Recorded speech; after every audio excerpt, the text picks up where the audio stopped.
Good morning, students. How are you? Students, in last class we have discussed about certain topics of this chapter, and in this video I am going to start NCERT exemplar solution. Now start with multiple choice question. Student, among the term listed below, those that are not technical correct name for a floral whorl are. तो देखो हमारे पास चार option है, androecium, carpel, corolla और sepal. इनमें से कौन सा राइट नहीं है आपको ये बताना है। क्लियर? तो देखो इसमें ये आपको बताना है। जैसे फर्स्ट ऑप्शन तो आप इसमें बताइए। देखो एंड्रोसियम करेक्ट है, ठीक है, कार्पल करेक्ट नहीं है, सेपल करेक्ट नहीं है, कोरोला करेक्ट है। कैसे? देखो हम लिखते हैं कैलिक्स, कोरोला, फिर एंड्रोसियम और लास्ट में कौन सा होता है?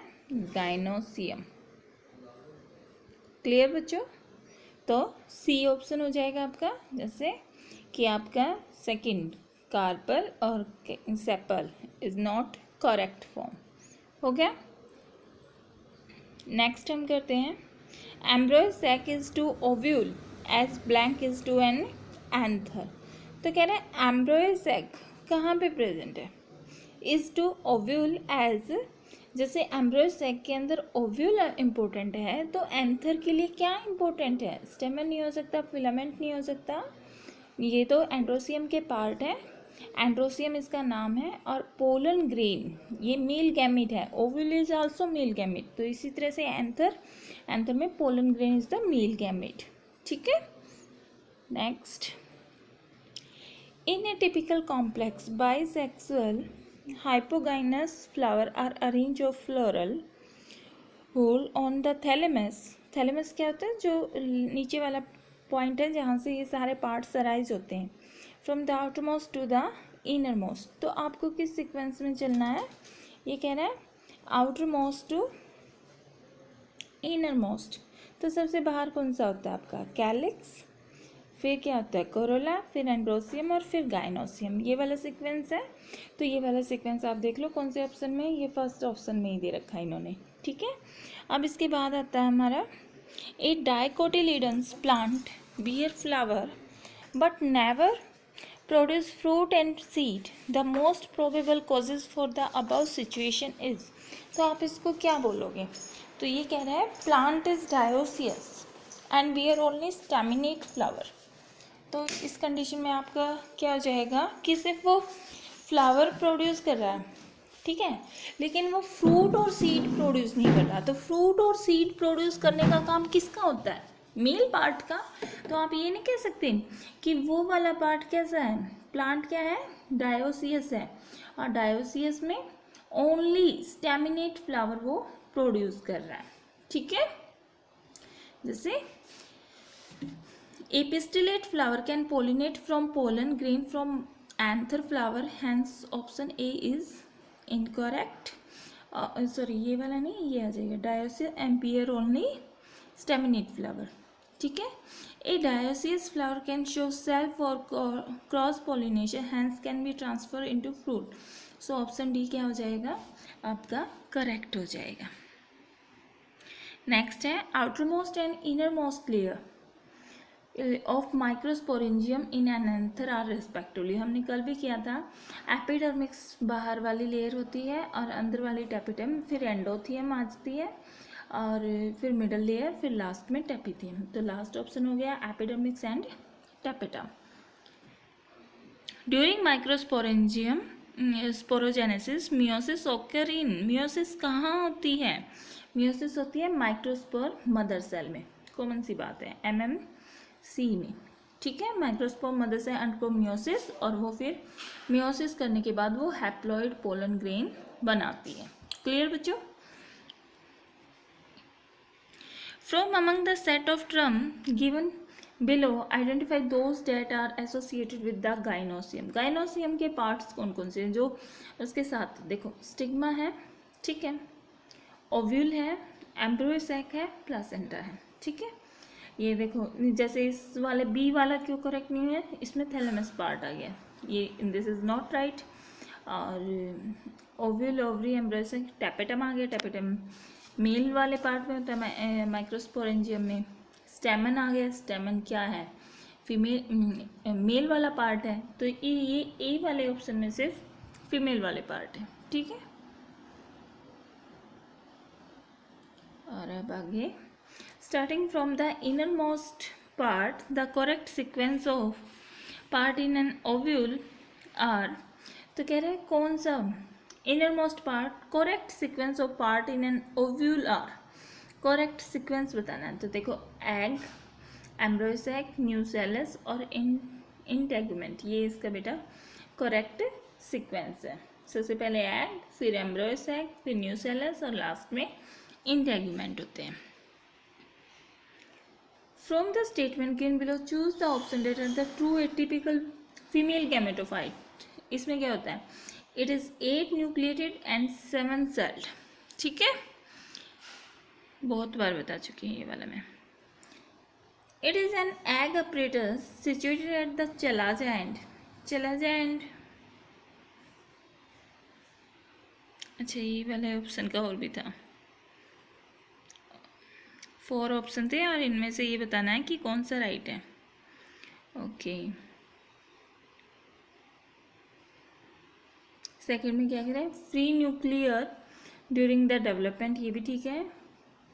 Inside the integument but outside the nucellus, this is the wrong. Nucellus भी इनसाइड होता है।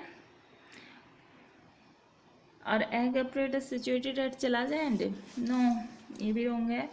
तो इसका ये आपका सी ऑप्शन हो गया, 1 and 2 इज राइट। ठीक है, स्टूडेंट हमें क्वेश्चन करते हैं, draw the diagram of a microsporangium and label its wall layer, write briefly on the role of the endothecium. तो देखो, एपिडर्मिस आउटर लेयर हो गई, एंडोथीसियम फिर इनर लेयर है, फिर 2 से 3 4 लेयर मिड लेयर होती हैं, देन फिर आपकी टैपेटम लेयर है, और फिर अंदर वाली ये जो सारी लेयर हैं यहाँ पे ये माइक्रोस्पर्म मदर सेल है, ये वाली। ठीक है, और टैपेटम का यहाँ पे क्या फंक्शन है, ये इनको एमएमसी वाली सेल्स को न्यूट्रिशन प्रोवाइड कर रही है। क्लियर, ये कह रहा है role of endothecium. Role of endothecium में क्या है, along with the epidermis and the middle layer provide protection. ठीक है, to the pollen during development. Once pollen grain are mature the 3 layer including endothecium rupture and thus facilitate dihensing of pollen grain। देखो बच्चों, जैसे ही pollen grain mature होता है तो बाहर वाली ये 3 लेयर, एपिडर्मिक्स, एंडोथीसियम और मिडल लेयर, ये रप्चर हो जाएंगी। और ये जो माइक्रोस्पोर मदर सेल है, एक माइक्रोस्पोर मदर सेल क्या करती है, जैसे एक एमएमसी है, ये मियोसिस करती है। तो जब मियोसिस फर्स्ट होगी, मियोसिस फर्स्ट, तो ये 1 से 2 सेल बनाएगी पोलन ग्रेन वाली।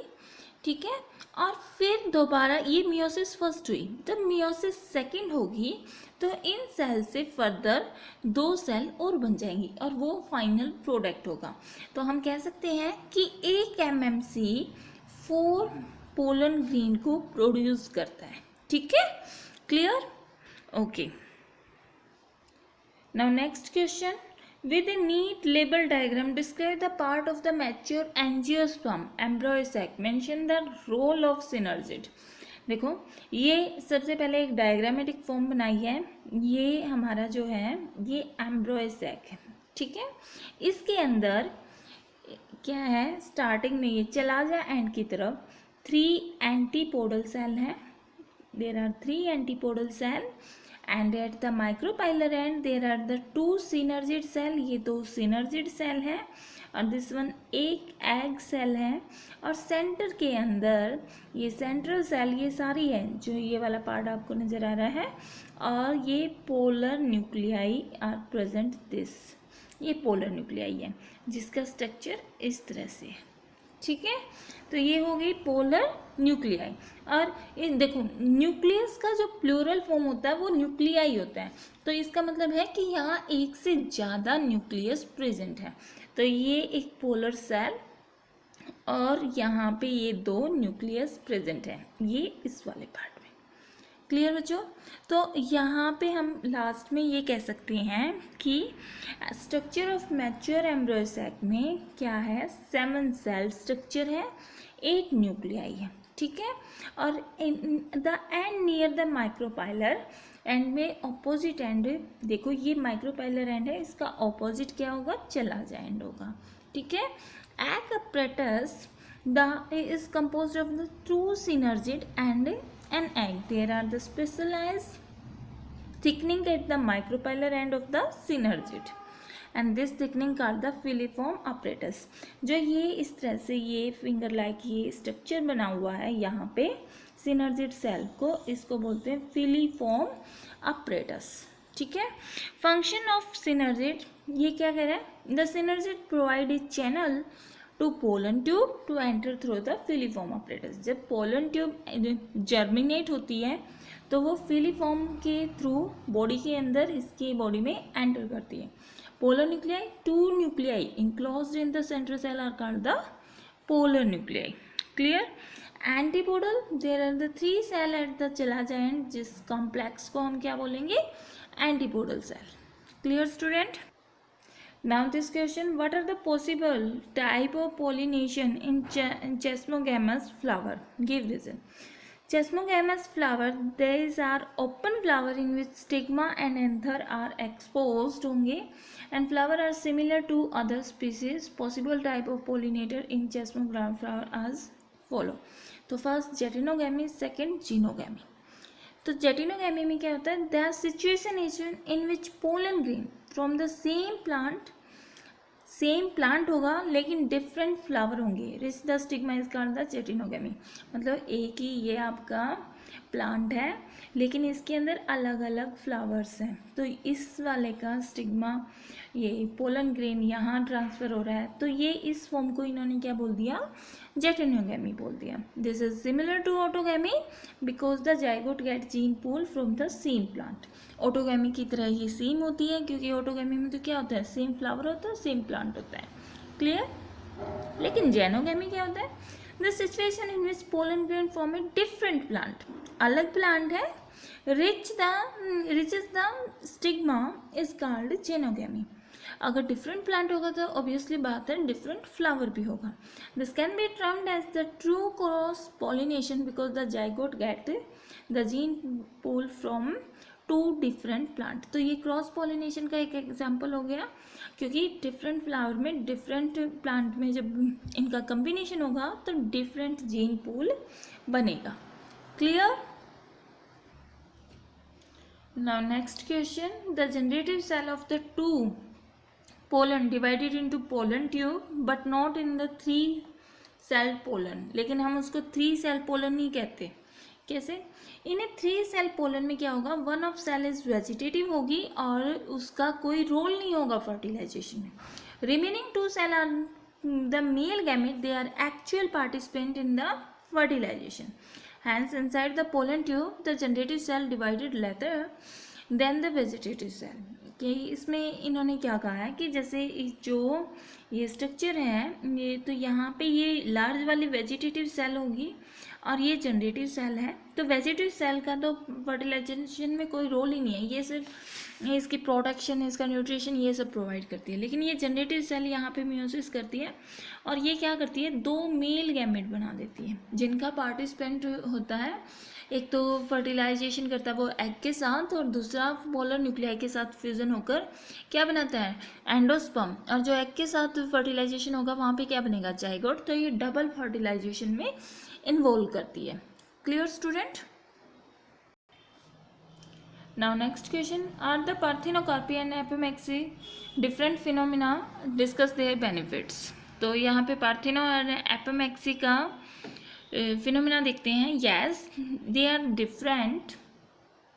Parthenocarpy lead to the development of seedless fruit and apomixis lead embryo development. In case of the parthenocarpy इसमें क्या होता है, विदाउट सीड फ्रूट फॉर्मेशन हो जाती है, ठीक है। and which apomixy is a condition in which seed develop without fertilization. तो देखो इन दोनों में एक सिमिलरिटी है कि ये दोनों अपना वर्कआउट कर रहे हैं without fertilisation. Parthenocarpy develop seedless fruit and apomixy lead to embryo development. ठीक है, fertilization is absent in both case but seed are present in apomixy only. benefit क्या होता है, seedless fruit are easier to consume. ठीक है, and specially those fruit which naturally contain two many seed, जैसे papaya, watermelon, जैसे इनमें बहुत सारे सीड होते हैं. तो पार्थिनोकार्पी की हेल्प से जब बनाया जाता है तो आजकल के पपाया में भी सीड्स फॉर्मेशन कम आ रही है, वाटरमेलन में भी कम आ रही है. बनाना तो विदाउट सीड होता है ये बच्चों. अब ये कह रहे हैं benefit of apomixis. Apomixis can be use to produce apomictic hybrid seed so that the farmer will not need to buy hybrid seed every year. This will help in the drastical cutting cost for farmer. ये कह रहा है कि apomixis की help से वो क्या कर रहे हैं, एक हाइब्रिड फॉर्म नेचुरली ही प्रोड्यूस कर रहे हैं. ये सिर्फ सीड प्रोडक्शन के लिए यूज होता है. क्लियर हुआ. एक fertilisation, without fertilisation seed formation कर रहा है, और एक सीडलेस फ्रूट को प्रोड्यूस करने में हेल्प कर रहा है. क्लियर बच्चों. नाउ स्टूडेंट्स, आज के ये हमने कुछ क्वेश्चंस किए थे. आई होप आपने चैप्टर नंबर 2 कंप्लीट कर लिया होगा. अगर कोई क्यूरीज है, कोई टॉपिक आपका रहता है तो आप मुझे बता दो कि ये वाला टॉपिक भी कराना है. ठीक है, आई थिंक सारा चैप्टर कंप्लीट हो गया बच्चों. Thank you and have a nice day.